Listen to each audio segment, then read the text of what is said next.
আপনাদের আমন্ত্রণ জানাচ্ছি আমাদের চ্যানেলে রমজান স্পেশালে। তো আজকের আকর্ষণ মোগলাই পরাঠা, ইফতারের অন্যতম একটা বিশেষ আয়োজনে আপনারা ট্রাই করতে পারেন। আসুন দেখে নিই এর প্রস্তুত প্রণালী। তো মোগলাইয়ের জন্য আমি নিয়ে নিচ্ছি 1 কাপ আটা, আর আমি দিয়ে দিব প্রায় 4 টেবিল স্পুন তেল। তেলটা একটু বেশি লাগে। আর স্বাদ মতো লবণ দিয়ে দিলাম। লবণ। এখন আমি এগুলোকে একটু ভালো করে মাখিয়ে নিব।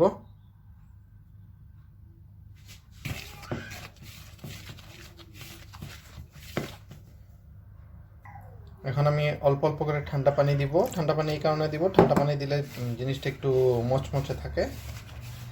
তো অল্প অল্প করে পানি মিশাবো। ডোটা খুব বেশি শক্ত হবে না, খুব বেশি নরমও হবে না, অনেকটা রুটির ডোর মতো।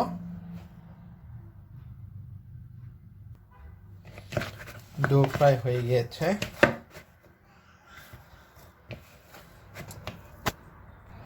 তো এখানে আমার 2টা মোগলাইয়ের জন্য, তো আমি এটাকে 2 ভাগ করে নিব। তো এখন আমি হাতে একটু তেল নিয়ে এটাকে চারিপাশ থেকে তেল দিয়ে দিব এবং এভাবে প্রায় 15 মিনিটের জন্য রেস্টে রেখে দিব। আসুন 15 মিনিট পরে আসা যাক। তো এর ফাঁকে আমরা করে নিই মোগলাইয়ের ফিলিংসটা। আমি ফিলিংসের ভিতরে দিয়ে দেবো 1টি পেঁয়াজ কুচি, 3-4টি কাঁচামরিচ কুচি, আর দিয়ে দেব আমি একটু সুজি, অল্প একটু সুজি, প্রায় 1 চা চামচ দিব। স্বাদ মতো লবণ। আর আপনাদের কাছে যদি কিমা থাকে সেটা হচ্ছে বেস্ট অপশন, আপনারা এতে কিমা অ্যাড করতে পারেন, কারণ মোগলাই পরোটা মানে মোগলদের খাবার। তো মোগলদের খাবার মানে একটু বাদশাহী শাহী ভাব, তো কিমাটা হলে বেস্ট। এটার সাথে দিব আমি খুব অল্প পরিমাণ হলুদ, একই পরিমাণ জিরার গুঁড়া। এটাকে এখন মাখিয়ে নিব ভালো করে।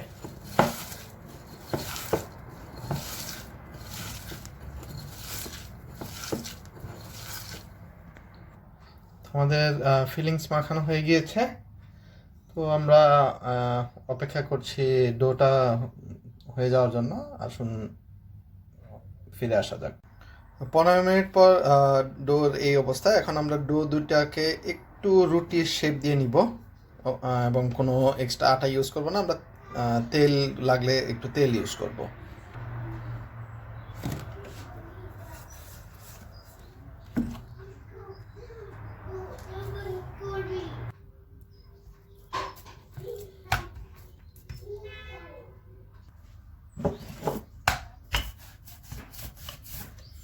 গোল হতে হবে এমন কোনো কথা নাই, যে এইরকমই শেপ আসুক, শুধু একটু বড় করে নেওয়ার জন্য। এই সাইজটাই ঠিক আছে। এখন আমরা রুটির 2 পাশে একটু বেশ করে তেল দিয়ে নিব। তেল এই কারণে দিব, তেল দিলেই রুটিটা আপনার পাতলা করতে ইজি হবে।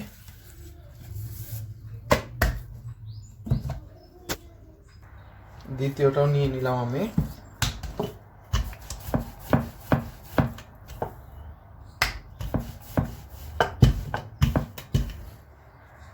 তো এটার উপরও আমি 2 পাশে তেল দিয়ে নিব।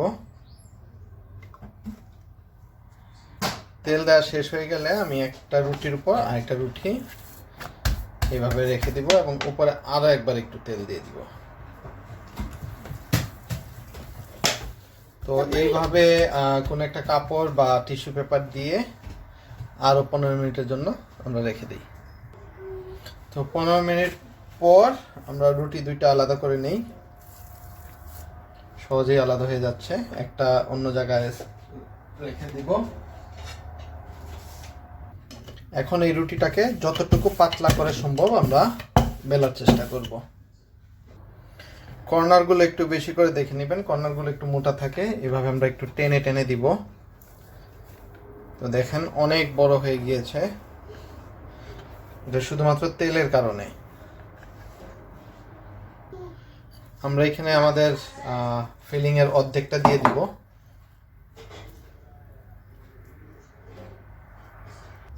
আর দিয়ে দিব 2টা ডিম ফেটে।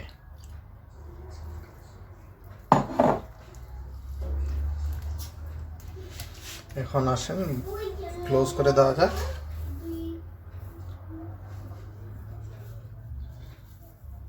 এখন এটা আমরা তেলের মধ্যে ছেড়ে দিব।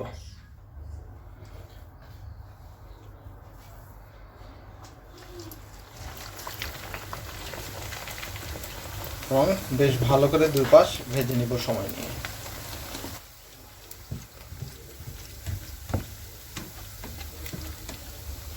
আমরা এখন এই পাশটা উল্টে দিব।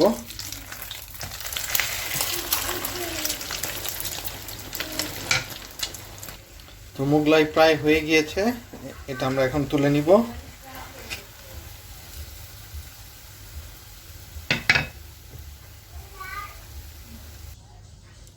তো এই হয়ে গেছে, এখন আমরা এটা কেটে দেখি ভিতরের অবস্থা।